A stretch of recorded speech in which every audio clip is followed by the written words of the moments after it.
พี่น้องไอ้ตะเวนโอ้ตะถมอยู่นี่บ่วะโคตรโพอ่า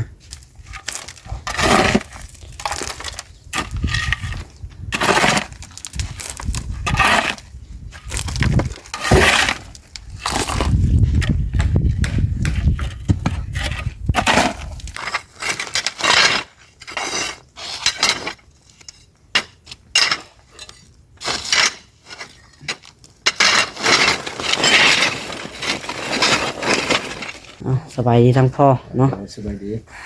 ตัวท้องนี่อ่ะสบายดีทั้งท้องแววปั๊บมือปั๊บน้องผู้ทับบ่สูงแล้วเนาะสบายดีก็ปล่อยมือไปให้แล้วเนาะตัวท้องว้ายเรามาบ่ได้แล้วค่อยเดี๋ยวดิเข้าไป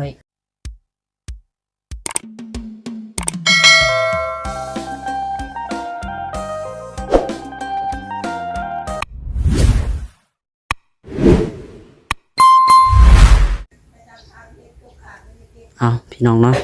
โดยเห็นแดดละหายใจใหญ่อีกแล้วพี่น้องเอ้ยขอโทษเนาะเอาจังใดกับพี่น้องเนาะโดยสบายดีและสวัสดีพอไปพี่น้อง FC ที่หักแพงเบอร์สุขสู่คนพี่น้องเอ้ยเนาะเบอร์สมองสู่บอลพี่น้องเอ้ยบอกว่าจะเป็นพี่น้องฝั่งไทยพี่น้องฝั่งดาวทางต่างประเทศพี่น้องเอ้ยเนาะก็ยินดีต้อนรับทุกท่านเข้าสู่จองน้องสายลาอีกแล้วพี่น้องเอ้ยมาพบมาพ่อกันพี่น้องเนาะบรรยากาศมื้อนี้พี่น้องเอ้ยโอ้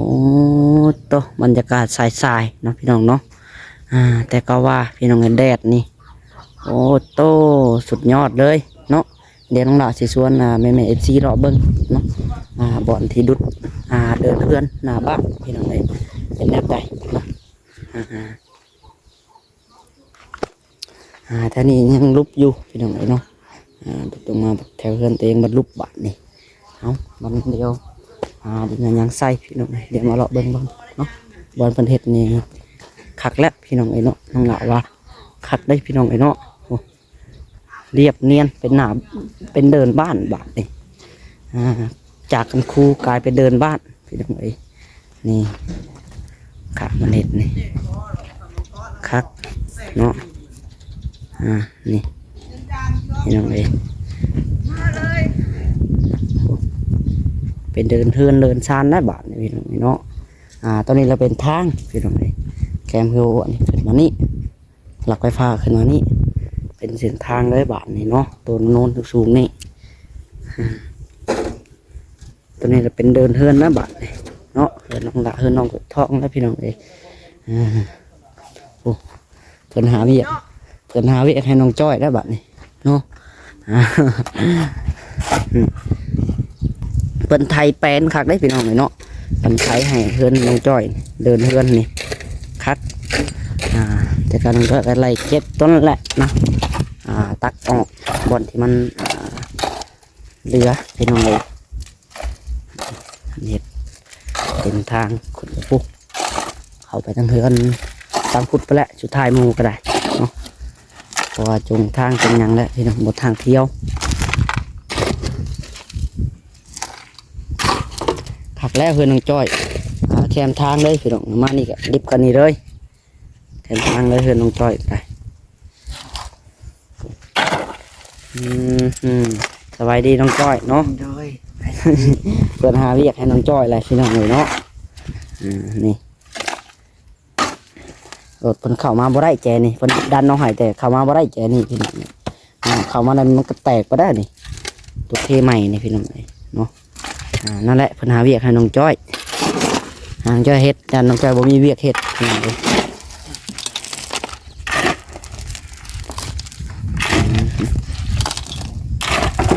นักกระโตกระตัวเราบ่ได้ติดต่อเนาะบ่ได้ติดต่อหลายมือละเบิ่งข่าวพี่แล้วเลยมายังหาหมวกใส่วะบ่แล้วแดดเลยเดียวพี่น้องไอ้เนาะเบิ้งพี่น้องไอ้ตะเวนตะถมอยู่นี่บ่วะโคตรโพ แดดแห้งนี่แหละเนาะที่ถมตะไรน้องจอย ถมนี่บ่ สุกข้างในเพิ่นก็ได้ นี่ก็ได้ถมบ่วะ ตัวนี้บ่ บ่ถมหลาย ใส่สุกข้างในเพิ่นบ่ตัวไหนมันเป็นกลุ่มก็ถมนี่แถวนี้แหละนี่ถมรถอืมบนเป็นกลุ่มเป็นหยังกระถมไป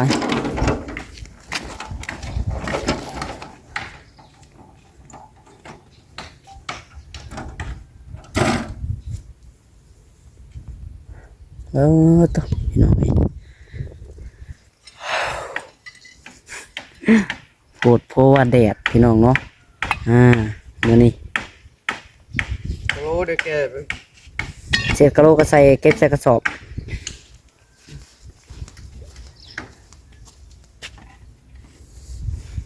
มาหาเวียกให้น้องจ้อยพี่น้องเอ้ยจะกระคักอยู่ได้เลยสั้นที่ว่าเพิ่นเห็นนะขอบทางพี่น้องเอ้ยแต่ที่ลุกกับลุกเพื่อนน้องละพี่น้องเนาะเวลาฝนตกเป็นยังก็พูดแหละเทียมเนาะมีแต่ว่าเฮ็ดคลองน้ำไหลไปทางไม้ได้พี่น้องว่าให้มันไหลเขาเฮือนได้เนาะแบบนี้มันน้ำมันลุกเป็นฝุ่นได้พี่น้องดินน้องถั่วยังว่าใครแน่น้องหลานนี่ลุกกระมูพี่น้องเลย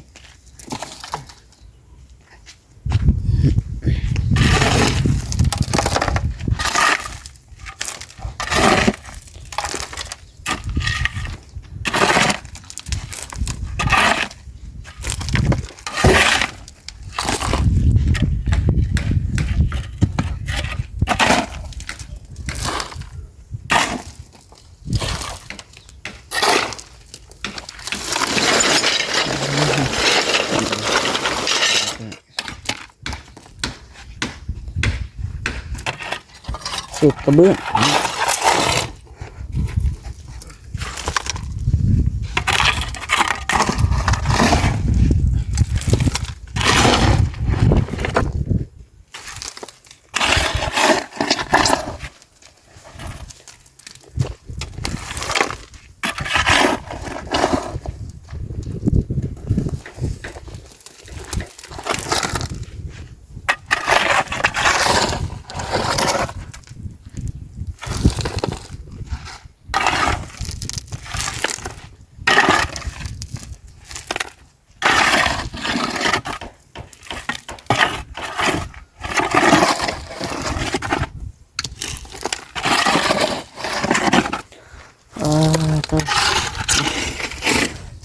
แดดแห้งเลยน้องจอยเอ้ยขบไหวกันปะไปเนาะตอนแรกยังเห็ดต่อจะเห็ดตัวบอลมันห่มผมมันแดดกับไฟได้เนาะน้องเอ้ย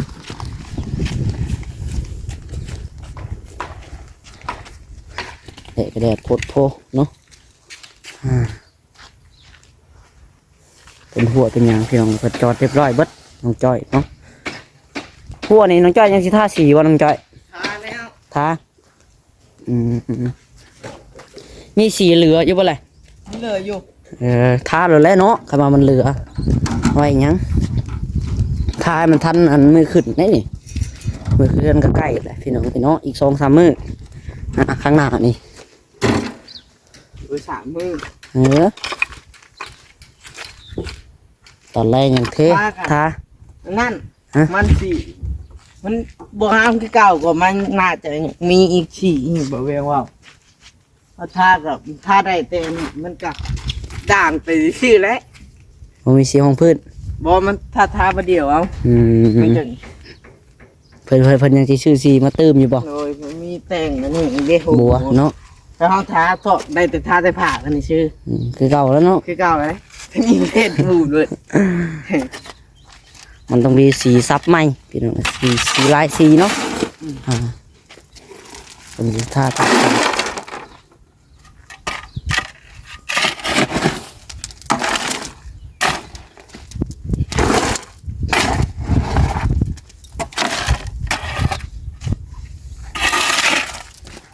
ไรเด้พี่น้องเนาะน้องหมายเพิ่นมื้อนี้คือเงียบแค่เนาะ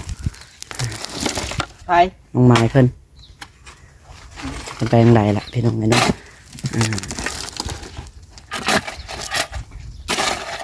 ตัวเพื่อนกับไข่ไว้อยู่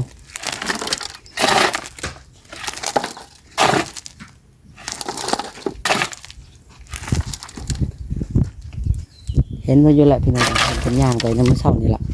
มันไปทางใดแม่นไปหาน้ำใหม่กับน้องวีบอกเราเป็นออกชวนบอกเป็น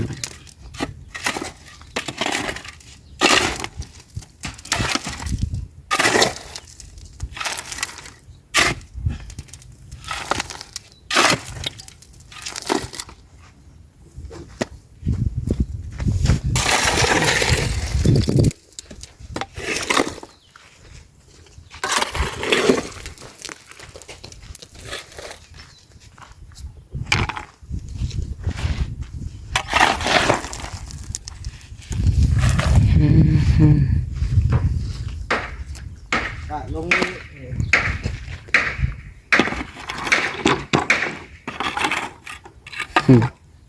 เห็ดไฟโลเลเด้อเจ้าเดินเรือนเขาได้น้องจอย จะไปหาเจ็บได้วันนั้น บรรยากาศลงกลุ่มนี่ เนี่ยกดใส่ตัวนี้ก็ได้นี่ถุงทางเก็บไว้บล็อกนะมันเป็นไส้แต่ไปจะทิ่มไม้เขาเฮือนเพิ่นเราเก็บออกได้ปะตอนเนาะไม้ก็ไม้เฮาเลย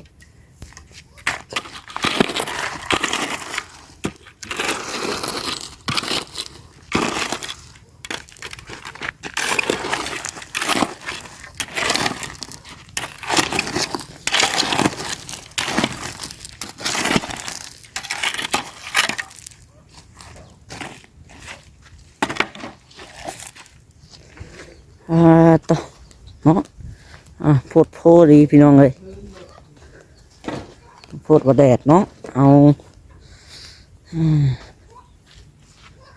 อย่าให้น้องจอยเพิ่นเก็บพี่น้องเอ้ยหาน้ำไม้ไปเนาะเรื่องสีเรื่องหยังเพิ่นยังสิท่าอยู่เพิ่นว่าพี่น้องเอ้ย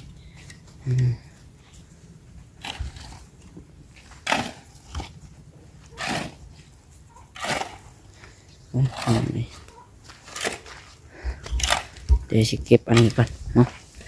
หาเป็นวางกล้องก่อนมันแดดพี่น้องเลยเนาะป้ากล้องกะจะคิดป้าวางได้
ฮ้อน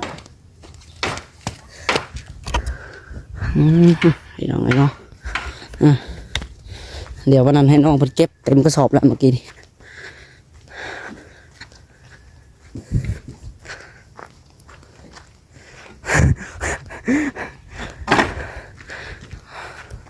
มันจ่อยวันนั้นจูดทีมพี่น้องไอ้เนาะแดดดีหอมมาเข้าคบมึงกันไว้ละโทรศัพท์น้องหล่าห้อนอะไรตัวคนนี้พ่อไหวอยู่พี่น้องเนาะยันโทรศัพท์นี่แหละพังในพอแห้งแหละน้องหล่าแต่พวกนี้เงินซื้อแหละโทรศัพท์ก็ได้พี่น้องราคาเป็นหมื่นผู้เนาะจากซื้อมาถ่ายคลิปก็ได้เนาะราคาละอัน4,000-5,000นี่บ่ได้ดอกพี่น้องเลยง่ายๆ10,000ป้ายพี่น้องเลยเนาะคือเครื่องน้องหลาซื้อนี่ก็ได้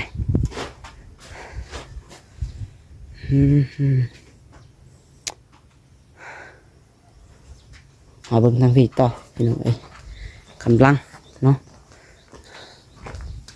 ตามกบขึ้นไปแล้วพี่น้องเอ้ย1 วงตอนนั้นแต่เมื่อคืนนี่พุ่นแหละพี่น้องเอ้ยน้องหลากับน้องถวยเพิ่นตั้งแล้วก็ก่อเนาะวงทางออกนี่ตอนนี้ก็ตั้งได้2 วงนี่สบายดีทั้งพ่อเนาะสบายดี ตัวทองนี่จ้ะ สบายดีตัวทองไว้ปะมือปับเนาะผู้ทับบ่สูงแล้วเนาะ สบายดีบ่ปล่อยมือบ่ให้แล้วเนาะตัวทองโอ้ยเราว่าบ่ได้แล้วข่อยเดี๋ยวดิ เท่าค่อยเห็นแล้วค่อย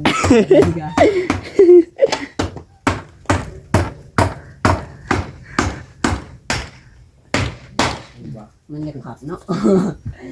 ยาวโพดออก ตัวนี้ได้เรียบร้อยเนาะตัวนี้เที่ยง โดย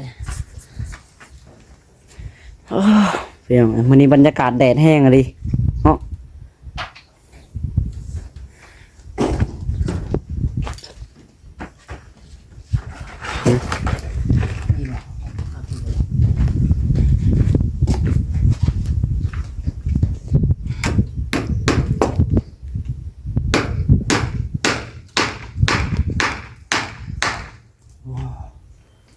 แข็งเนาะ ยักษ์เลยทองนึงจะบ่มบ่จะใช้น้ำตอนนั้นลงเลยเนาะ ลองเบิ่งวัน ลองเบิ่งพี่น้องหยุบหลายเติบอยู่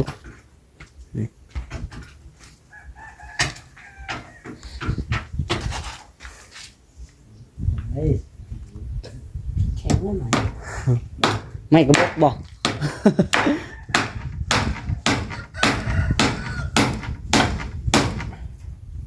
ต่อปีแข็งก็ต้องแมน สบายดีน้องตัวทองมาเนาะสบายดีได้วันนี้เนาะตัวทองว่ะ ชีวิตเอาตอนจำมันก็โปแห้งแล้วเนาะ สบายดีมาชมน้ำ โอ้ตัวเป็นไงเนาะเอาตอนจำมันก็ทับมาชมโปแห้งแล้ว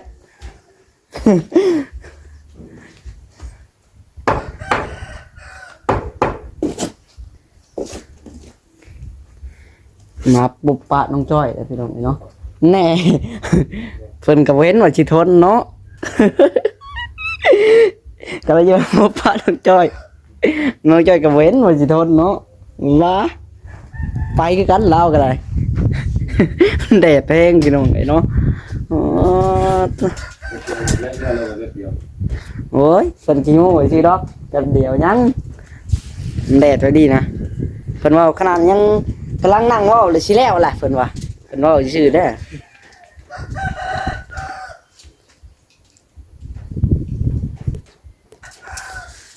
พี่น้องเนาะเบิ่งอยู่เพิ่นน้องถวยทองเริ่มคืบหน้าแล้วเด้มันก็ได้พี่น้องเอ้ยไปเถิดไม้ซีแหละเนาะคานตัวนี้รอดนี่มันซาเทคานพี่น้องเอ้ยเนาะคันว่าเฮาบ่ได้พักนี่ห้วยให้หลายเติบแล้วพี่น้องยังคือเป็นนั่นพอมันได้แล้วบ่อนคืออันเงียงเจงนั่นน่ะแม่นมันคือห้องก็ได้ไผเสคาน คานมันลุบแม่นแล้วเนาะมันอยู่กับแบบคือกันนั่นแหละพี่น้องคือต้องหน้าบ้านแหละเนาะเอาที่คานมาได้ก็ใส่ห้องไว้สิได้ปกติมันก็เพียงพี่น้องเนาะน้ำเทียมมันก็ได้แต่ว่าคานทำบ่ได้เลยใช้ห้องเนาะบนลุกบนโน้นชั้นนะพี่น้องเพราะว่าอยู่กับไม้แบบเฮาไม่กันเนาะตัวจ้อยตัวตุ้ยไปก็เป็น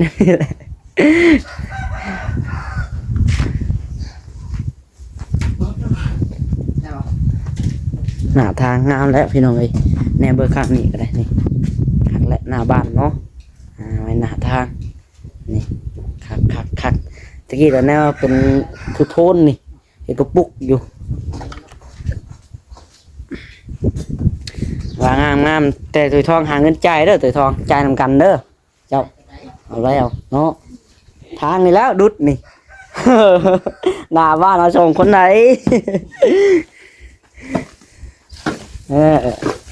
3,000หูทั้งพ่อยังติดหนี้เพิ่นอยู่เพิ่นว่า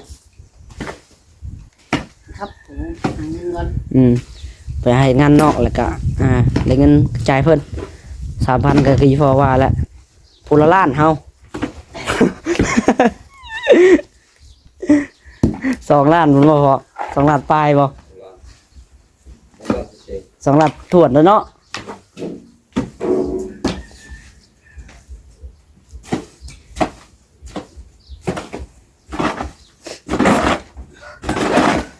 ใส่อีกน้ำนะถ้วนเอาบ่ ดีแล้ว ฮะ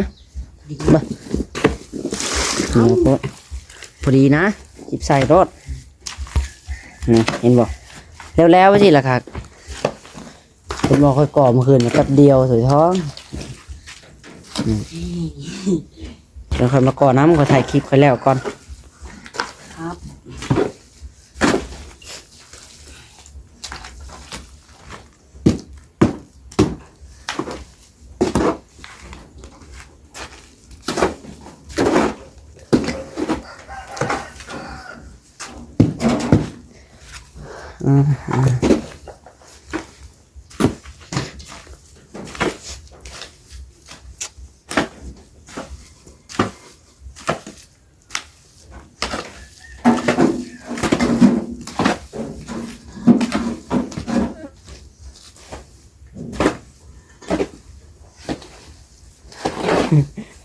ยังไงเนาะยังจ้อยเพิ่นเนาะเห็นว่าจิทนเล่าก็ได้ไปพี่น้องเลยโอเคสำหรับคลิปนี้ก็ได้เนาะสิขอตัวลาไปก่อนพี่น้องสำหรับคลิปนี้ถ้าว่าพ่อน้องหลาบ่ผิดพลาดประการใดต้องการขอโทษขออภัยแม่ๆ FC พ่อพี่น้องเบิดสุขสู่คนพี่น้องเนาะเอาสำหรับคลิปนี้ก็สิขอกล่าวคำว่าสบายดีพี่น้องเนาะโดยสบายดีบ๊ายบาย